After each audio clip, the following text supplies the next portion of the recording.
en la opción por los pobres, ¿no? Así que quiero saludar al padre para que nos dé, bueno, sus pensamientos, sus sentires con respecto al fallecimiento de Francisco y el legado que queda, ¿no? ¿Qué tal, padre? ¿Cómo le va?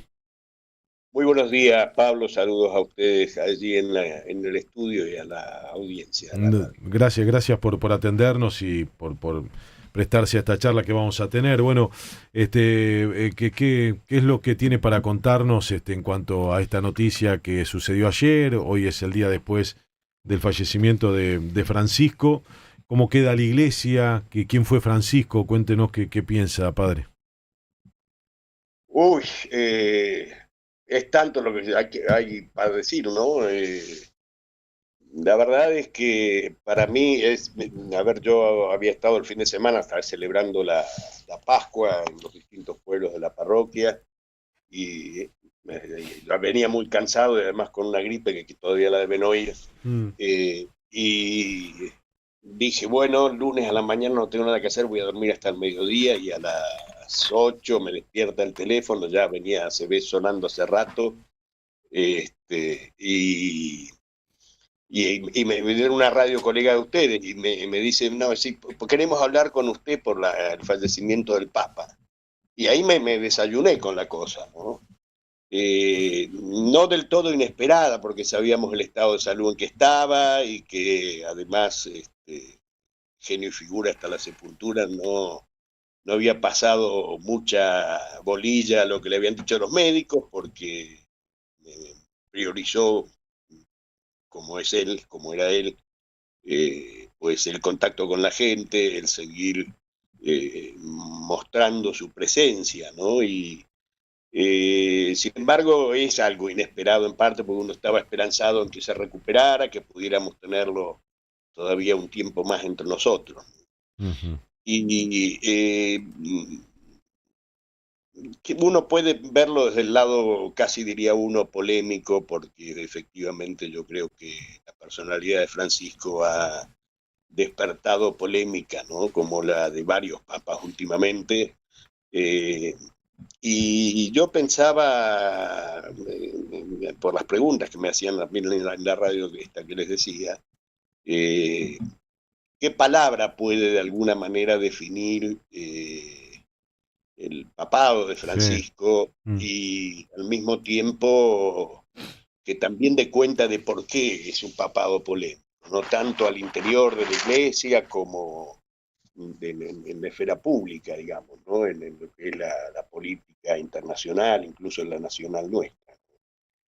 Y yo creo que Francisco, de alguna manera, yo pensaba, eh, pues, un poco cuáles serían sus figuras inspiradoras, sin lugar a dudas, en primer lugar, el Evangelio, pero a mí siempre me vienen a la cabeza cuando pienso en Francisco dos papas, dos grandes papas, Juan XXIII y Pablo VI, a los que canonizó él también, ¿no?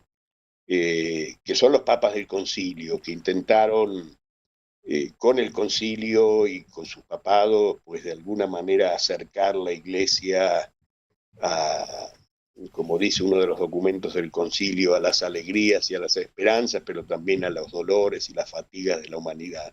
Mm. Yo creo que la palabra es la compasión, ¿no? Una palabra que está, yo creo, de alguna manera degenerada como sinónimo de lástima, pero la palabra de compasión es mucho más que eso, ¿no? La compasión, uno la ve en la etimología, es la capacidad de hacer eh, pues propio el sufrimiento de los demás o las alegrías incluso también, ¿no? En el griego pasión es mucho más que el sufrimiento, ¿no? Y me parece que eso es además el núcleo del Evangelio, ¿no? Es decir, pensando que Francisco es un hombre del Evangelio, como intentamos serlo todos los cristianos, no solo los pastores, eh, fue precisamente la compasión, el que es algo que hemos venido además celebrando justamente en estos días de la Claro. Semana Santa, Ujú. es esta capacidad, ¿no? De padecer con el otro. Y padre, Y eso es revolucionario, ¿no? Eso hace polémica en un mundo que está además marcado últimamente por la crueldad, lo sabemos muy bien acá en la Argentina, por la anulación del otro, ¿no? En cambio acá poner al otro en el primer lugar, que es lo que el misterio del Evangelio, el misterio de la vida de Jesús, me parece que esa es la palabra, ¿no? Y es algo a lo que no estamos acostumbrados últimamente, ¿no? Y em, esa actitud de revolucionar, ¿no? Toda la estructura de la iglesia, lo hemos hablado, recién hablábamos con un cardenal, ahora yo lo quiero llevar al ámbito local, porque porque Francisco también, desde el Vaticano ordenaba las estructuras también, estaba muy atento a la estructura de la iglesia en nuestro país. ¿Cómo queda la iglesia, digamos, en la Argentina? A ver, yo primero, si vamos por el lado de lo meramente externo, Mm, ha habido, así como en el cardenal, en el colegio de los cardenales, ha habido cambios que se dan por la edad, ¿no? Cambios biológicos, podríamos decir. Esos cambios, de alguna manera, Francisco fue tratando de algún modo de marcarlos en esta misma línea, ¿no? bien. Yo creo que tenemos un episcopado muy diferente al de, por ejemplo, para ir bastante atrás, a lo que era el episcopado en el tiempo de la dictadura y el posterior. Yo creo que ha habido una renovación que de alguna manera ha tratado de poner en la pastoral estos principios del Evangelio, ¿no? Con diferencias, es decir, uno tampoco es ingenuo y cree que todos piensan exactamente igual. En eso Francisco además tuvo, me parece, pues una amplitud que supera cualquier partidismo, por decirlo de alguna manera, Ujú. pero que de algún modo han marcado un cambio cultural dentro de la iglesia, ¿no? No solamente un cambio de estructura, un cambio de reforma, podríamos decir, que es encontrarle nuevas formas, pensar en estrategias. Ustedes decían hace un rato que era un gran estratega, sin lugar a dudas lo fue. En parte eso uno podría decir con cierto humor que si la estrategia es uno de los grandes dones de los jesuitas, ¿no? La capacidad de pensar metódicamente y de Claro. pensar paso a paso, Mm.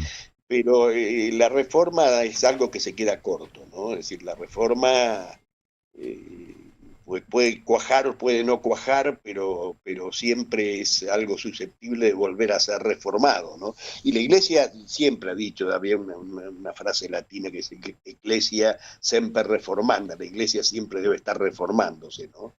Pero la guía de esa reformación es la renovación en realidad, para que sea un cambio que de algún modo no puede ser hecho atrás, ¿no?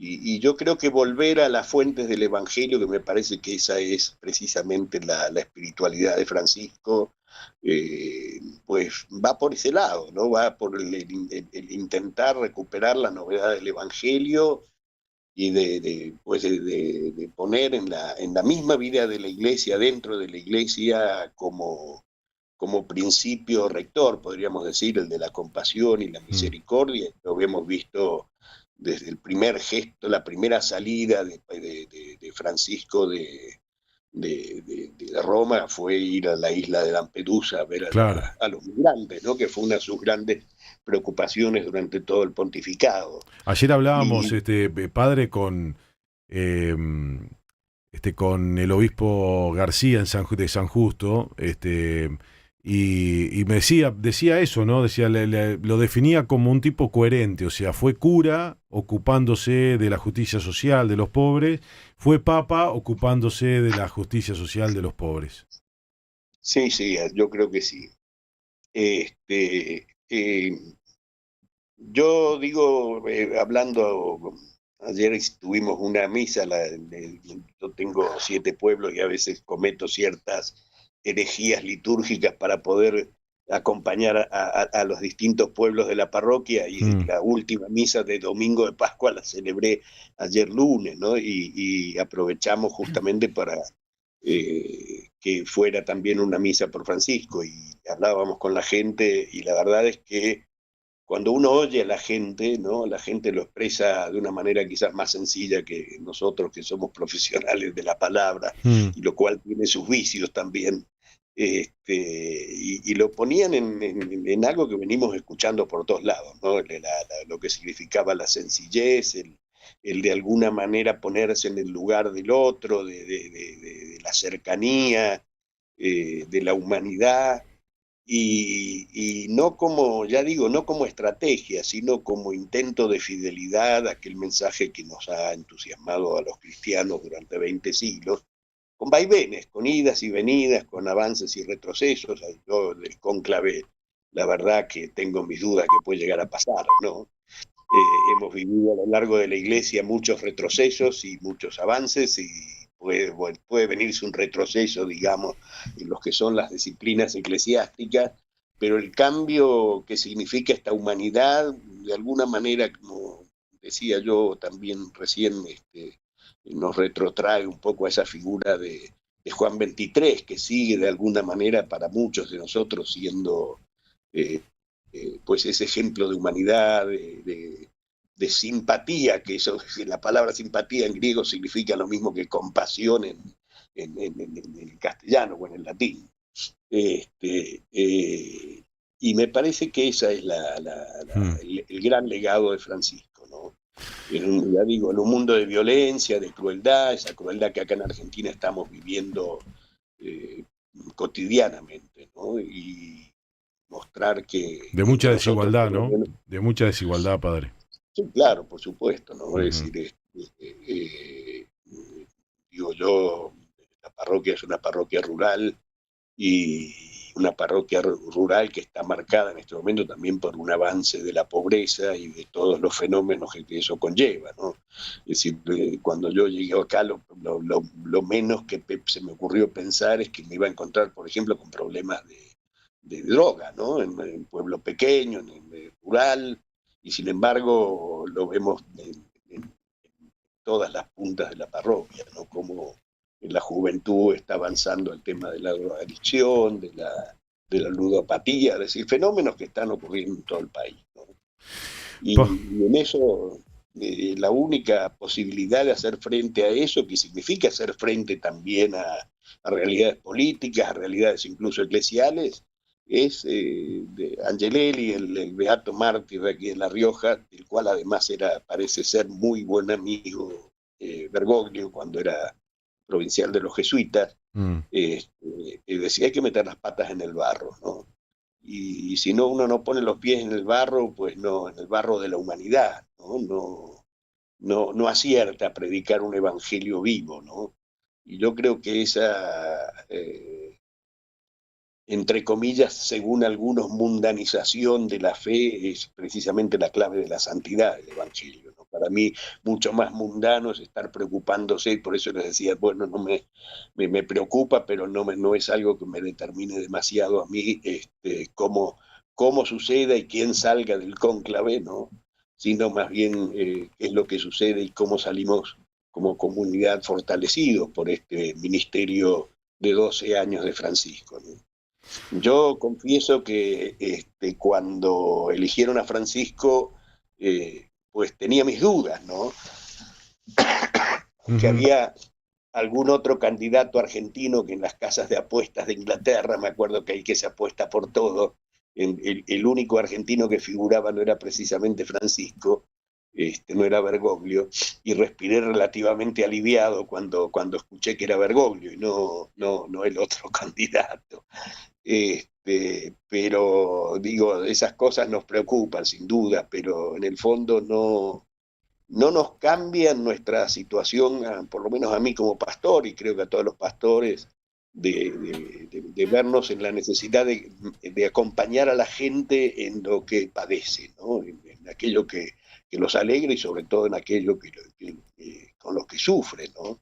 Yo a mí cuando tengo que tengo que guiar un Via Crucis, o digo siempre que no podemos repetir siempre la misma frase, vamos ahora a acompañar a Jesús en el camino a la cruz, porque en realidad es al revés, ¿no? El ejemplo de Jesús fue acompañar las cruces del mundo, ¿no?